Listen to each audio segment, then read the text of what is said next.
Hey, good morning there, sweet peas. Basic prepper mom Myra. So you're probably going to get two videos today because I posted one, or I didn't post. I made one last night, forgot to post it last night, so I posted it this morning, and you might get this one too, unless I forget or it doesn't download. Sometimes my videos don't download for a while, which is really weird, but anyway, I digress. I want to talk about what's going on in our state right now, and I want everyone to be as aware as possible because I do think that politics out the window. I do think that this is going to affect us and our future as a society, as preparedness type people, whatever the situation. So we have actually I'm gonna just talk about a couple different things here. Forgot about that one. So let me retrace my steps here. First thing I'm going to talk about is my a really good friend of mine was coming through a town or city, whatever, and it's not huge. It definitely has grown over the past probably 5 years, like kind of exploded, like really exploded, with housing developments and stores and anyway. But it's still not like a major city. It's still not like Los Angeles or Sacramento or wherever, or San Francisco. It's not a major city, right? Just kind of a small little on the map. Anyway, she was coming from her work. She commutes about an hour and a half away. I've talked about this friend before. She was coming home from work, thought she would go through this little town on her way home to stop at either Sam's Club or Costco, one of the big box stores. As she was driving through, right next to the local police department, there's an intersection. And there was, she said, a massive amount of East Indian young men who were holding up Palestine flags and other signs and screaming in Arabic at the top of their lungs. She said this wasn't just like yelling, this was like screaming like you were at a concert. And she said they were shaking their fist, and she actually ended up getting stopped at the red light right there. And she said they were like looking at her and like shaking their fist and just screaming. She goes, I have never seen so many angry people. Like, they were just really angry. And she said, I actually feared for my life. I was very fearful because I didn't know what was going to happen. I didn't know what was going on. She said I couldn't understand what they were saying, and it was very, very disheartening. So she got through the light. She had to actually pull over. She was so shaken up, she had to pull over and call her husband and talk to him. But she said it was literally the most scary thing. And now you have to understand something. My friend is an educator, and she has educated in literally the darkest, deepest depths of society with gang members and gang violence, and she, like, none of that fazed her. So this definitely was something that was out of the norm for her.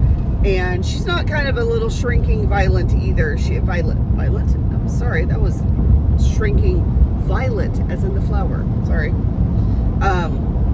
But she said this really scared her.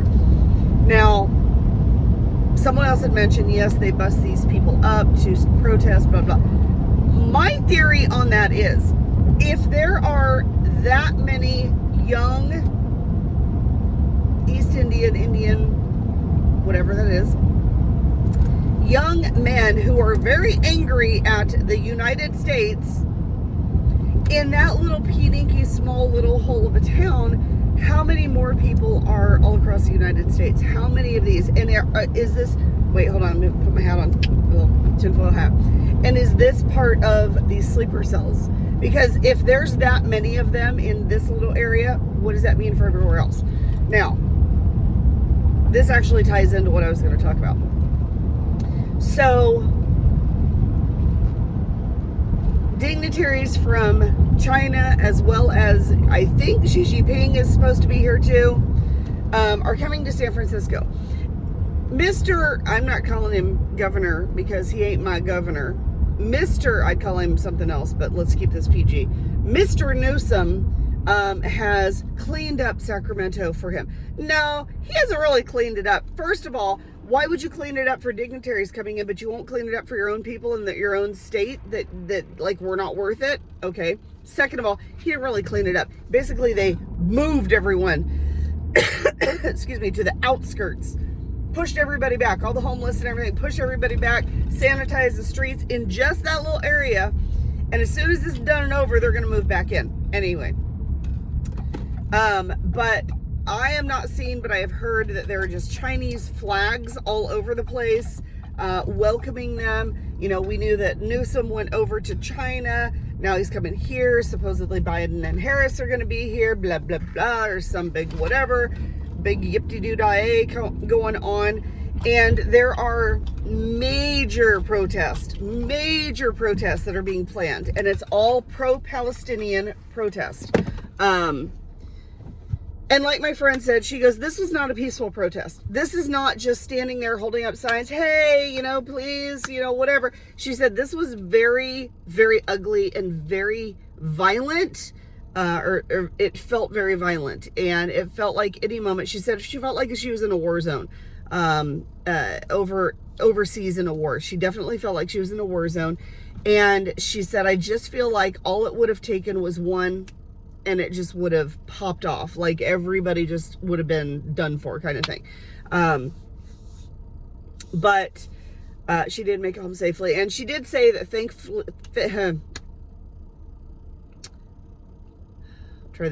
thankfully, she did not have her young daughter with her.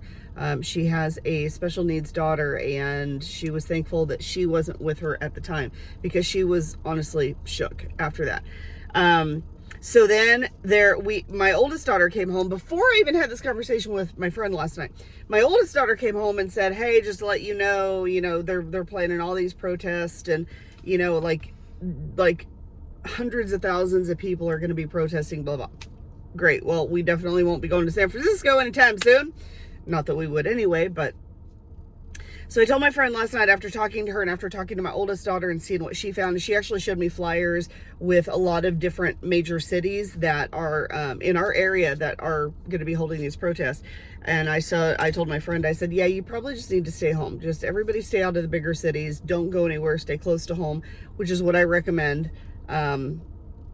When something like this happens, is definitely stay close to home and have a route home. Make sure that you have a route home. She was talking about, because she goes into work every day, about getting on one of the major freeways and going up to a smaller mountain town and kind of cutting across the canyon and the valley and all that stuff, and coming home kind of the back way, I guess you could say.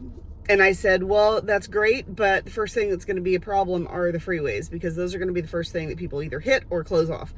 And plus there's going to be, everybody's using the freeway to leave. So your best bet is to map out as many back roads as possible, even if it takes you a little bit longer to get home.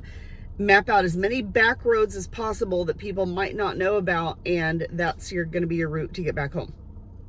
But she is actually considering quitting her job and getting a job that is literally like down the road from her house, because she's like, I can't do this. If this is where we're going, I can't be that far away from home and have it be risky that I get home to my husband and my kids. So I said I totally agree with that. So and I support her in that. She's worked for this one place for 27 years.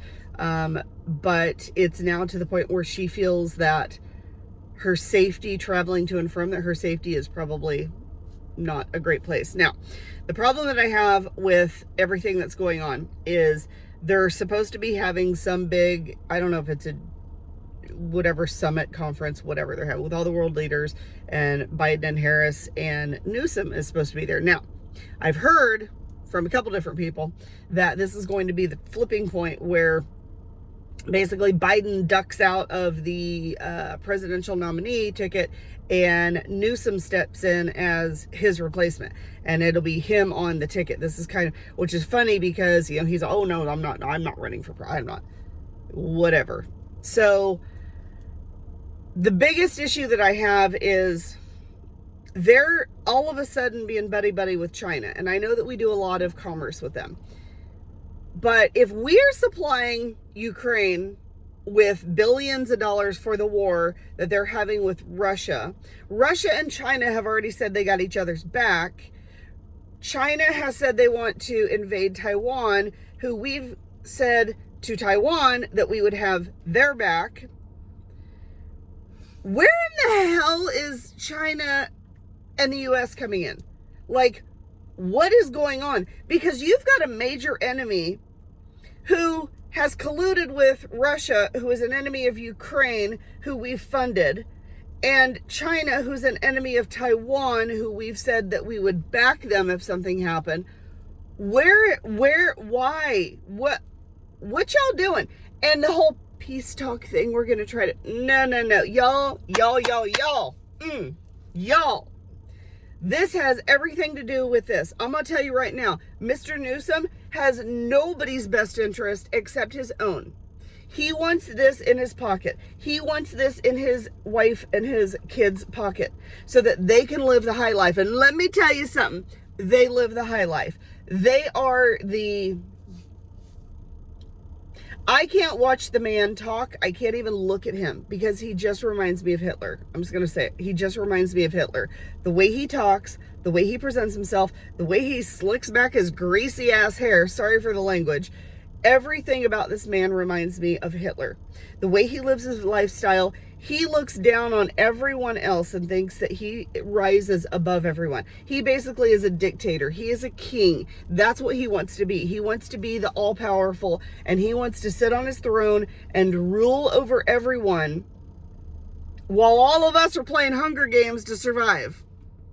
I'm just throwing that out there. So as we move forward, there is going to be a lot of crap going on. I'm also going to just mention this. So one of my family members, I won't say who, works in the firearm industry. And yesterday, they had one of the biggest days that they have had in a very long time. They actually had people coming in and buying multiple firearms at one time. Like, they just came in, hey, we don't know a lot about guns. But we just feel okay, fine. We're there for an hour and a half just discussing everything, talking about everything, signing up for classes and doing whatever they have to do. So it is amazing. But I think people are starting to wake up because these are people like first-time firearm owners that never really thought about it until now. So I think that there are some people that are waking up, but I don't think it's going to be fast enough, and I don't think it's going to be enough. I think it's going to be too little too soon kind of thing. Or too little too late. Sorry. Wrong phrase.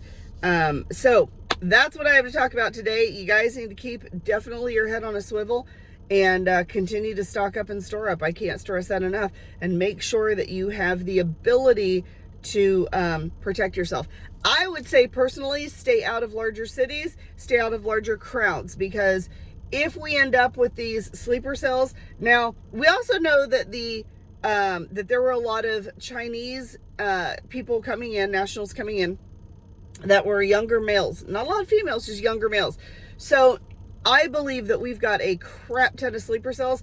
And to be quite honest, my theory on this is between the East Indians and the Chinese that are coming in.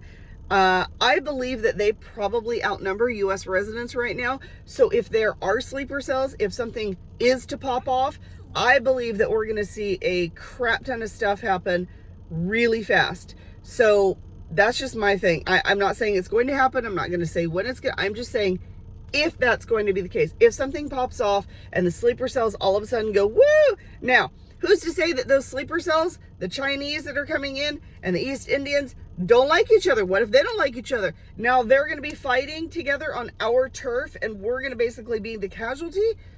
Yeah, no, thank you. There's a lot of scenarios that go through my head, but let me just take this little tinfoil hat off, put it to the side for now. All right, that's what I have to talk about. Keep your head on a swivel, continue to stock up and store up. Please make sure that your self-defense is all intact. Please make sure the security of where you live is intact, because I don't know if bugging out is going to be a thing. Unless you have property somewhere out in the middle of nowhere, then maybe. But I just feel like your security is what you really need to be working on right now. All right. That's what I have to talk about. Hope you guys have a wonderful, amazing day. Once again, if you have any questions or comments, please reach out, and I will talk to you guys later. Have a great day.